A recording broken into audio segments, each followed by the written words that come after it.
దేవుని వాక్యమైన పరిశుద్ధ గ్రంథం బైబిల్లో నుండి లేవియాకాండం 27వ అధ్యాయాన్ని చదువుకుంటాం. మరియు యెహోవా మోషేకి ఇలాగు సెలవిచ్చెను, నీవు ఇశ్రాయేలులతో ఇట్లనము, ఒకడు విశేషమైన మొక్కుబడి చేసిన యెడల నీవు నిర్ణయించిన వెల చొప్పున వారు యెహోవాకు దాన్ని చెల్లింపవలెను. నీవు నిర్ణయింపవలసిన వెల ఏదనగా 20 ఏండ్లు మొదలుకొని 60 ఏండ్ల వయసు వరకు మగవానికి పరిశుద్ధ స్థలం యొక్క తులం వంటి 10 తులముల వెండి నిర్ణయింపవలెను. ఆడుదానికి 30 తులములు నిర్ణయింపవలెను. 5 ఏండ్లు మొదలుకొని 20 ఏండ్ల లోపలి వయసు గల మగవానికి 20 తులముల వెండి వెలను, ఆడుదానికి 10 తులముల వెలను నిర్ణయింపవలెను. 1 నెల మొదలుకొని 5 ఏండ్ల లోపలి వయసు గల మగవానికి 5 తులముల వెండి వెలను, ఆడుదానికి 3 తులముల వెండి వెలను నిర్ణయింపవలెను. 60 ఏండ్ల ప్రాయం దాటిన మగవానికి 15 తులముల వెలను, ఆడుదానికి 10 తులముల వెలను నిర్ణయింపవలెను.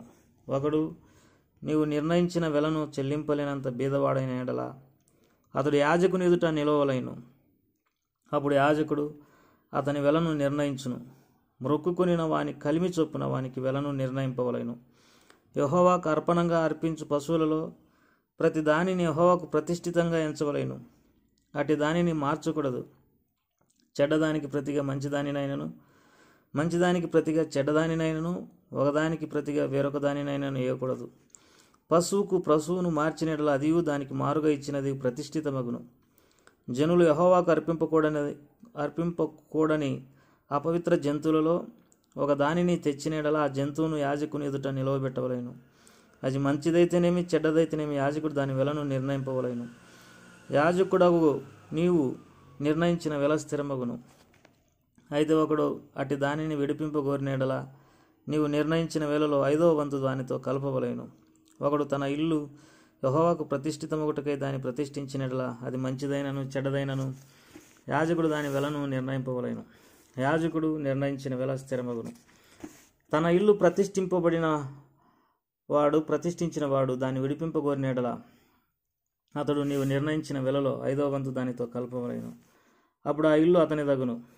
ఒకడు తన పిత్రార్జితమైన పొలంలో కొంత యెహోవాకు ప్రతిష్ఠించిన యెడల దాని చల్లబడు విత్తనముల కొల చొప్పున దాని వెలను నిర్ణయింపవలెను. 19 యవల విత్తనములు 50 తులముల వెండి వెలగలది. అతడు సునాద సంవత్సరం మొదలుకొని తన పొలమును ప్రతిష్ఠించిన యెడల నీవు నిర్ణయించు వెల స్థిరము.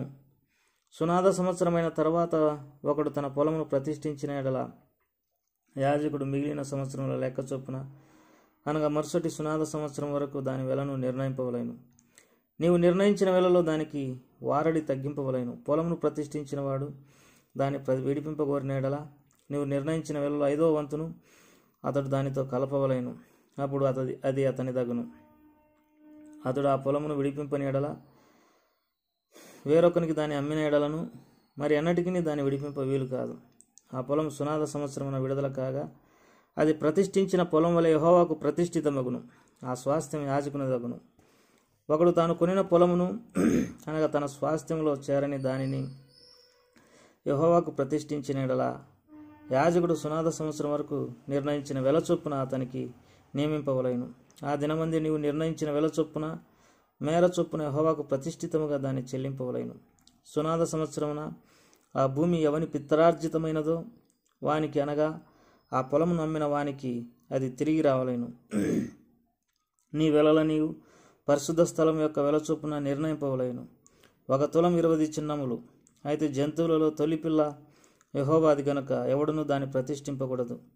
అది ఎద్దైననేమి గొర్రెమేకల మందలోనిదైనేమి యెహోవా దగును. అది అపవిత్ర జంతువు అయిన యెడల నీవు నిర్ణయించిన వెలలో 5వ వంతు దానితో కలిపి దాన్ని విడిపింపవచ్చును.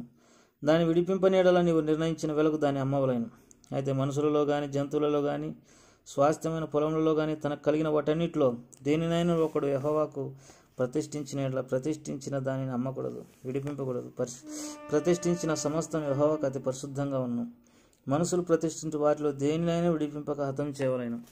భూధాన్యములలోనేమి వృక్షఫలంలోనేమి భూఫలంలో అన్నింటిలో 10వ భాగం యెహోవా సొమ్ము, అది యెహోవాకు ప్రతిష్ఠితమగును. ఒకడు తాను చెల్లింపవలసిన 10వ భాగములలో దేనినైనా విడిపింపగోరిన యెడల దానిలో 5వ వంతును దానితో కలపవలెను. గోవులలోనే గాని గొర్రె మేకలలో గాని కోల కింద నడుచు వాటన్నిటిలో దశమభాగం ప్రతిష్ఠితమగును. అది మంచిదో చెడ్డదో పరిశోధింపకూడదు, దాన్ని మార్చకూడదు. దాన్ని మార్చిన అది దానికి మార్గం ఇచ్చినది ప్రతిష్ఠితములగును. అట్టి దాన్ని విడిపింపకూడదు, దాని చెప్పును. ఇది యెహోవా సీనాయి కొండ మీద ఇజ్రాయేలు కొరకు ఇచ్చిన ఆజ్ఞలు. చిన్న ప్రార్థన చేసుకుంటాం. ప్రేమగల తండ్రి, దయగల ప్రభా, మీ ఘనమైన నామమునకు వందనములు స్తోత్రం చెల్లిస్తూ నేను స్తుతిస్తూ ఆరాధిస్తూ గణపరుస్తుంటున్నాం. మీరు ఎంతైనా నమ్మదగినటువంటి వాడవు. నీ వాక్యము పరమందు మరి నిత్యము నిలకడగా ఉన్నది. నీ వాక్యం వెల్లడగుటతోడనే వెలుగు కలుగును. అది తెలివి లేని వారికి తెలివిని అనుగ్రహించునని సెలవిచ్చిన ప్రకారం మీరు మాకు జ్ఞానమును వివేకం అనుగ్రహించు దేవుడు అయినందుకే స్తోత్రములు. లేవ్యాకాండం 27వ అధ్యాయంలో మేము కొన్ని సంగతులు ధ్యానించడానికి సహాయపడమని యేసుక్రీస్తు ప్రభువారి శ్రేష్టమైన నామం పేరట స్తుతించి ప్రార్థించేది వేడుకుంటున్నాం తండ్రి. ఆమేన్. ప్రియమైన సోదరి సోదరులారా, ఈ సమయంలో మీ అందరికీ యేసుక్రీస్తు నామం పేరట శుభములు తెలియజేస్తుంటున్నాం. లేవ్యాకాండం 27వ అధ్యాయం, లేవ్యాకాండంలో చివరి అధ్యాయం. ఇందులో కొన్ని ప్రాముఖ్యమైనటువంటి విషయాలు. భూమి మీద ప్రతి మానవుడు, స్త్రీ అయితేనేమి, పురుషుడైతేనేమి, పిల్లలైతేనేమి, పెద్దలైతేనేమి, యవనస్తులైతేనేమి, మరి దేవుడు భూమి మీద జీవించడానికి మానవులకు మరి కృపణిస్తుంటున్నాడు. మానవులకు తినడానికి తిండి, కట్టుకోవడానికి బట్ట, ఉండడానికి ఇండ్లు, తర్వాత గాలి, సూర్యరశ్మి, పంటలు, వర్షాలు అన్నీ ఉచితంగా మానవునికి అనుగ్రహిస్తుంటున్నాడు. అయితే మానవుడు దేవుని నుండి కూడా ఒక విషయాన్ని ఆశిస్తుంటున్నాడు అన్న సంగతి మనం గుర్తెరగవలసినటువంటి వారమైంటున్నాం.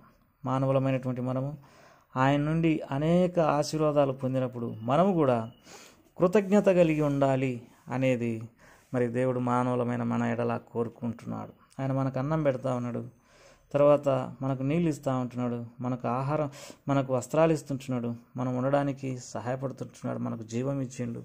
అన్ని వస్తువులు కల్పించిన దేవుని ఎడల మనం కూడా కృతజ్ఞులమై ఉండాలి. అందుకే లేవ్యాకాండం 27వ అధ్యాయంలో దేవుడు అంటున్న మాట ఏంటంటే, ప్రతివాడు మరి యెహోవాకు మరి మొక్కుబడి చెల్లించాలి.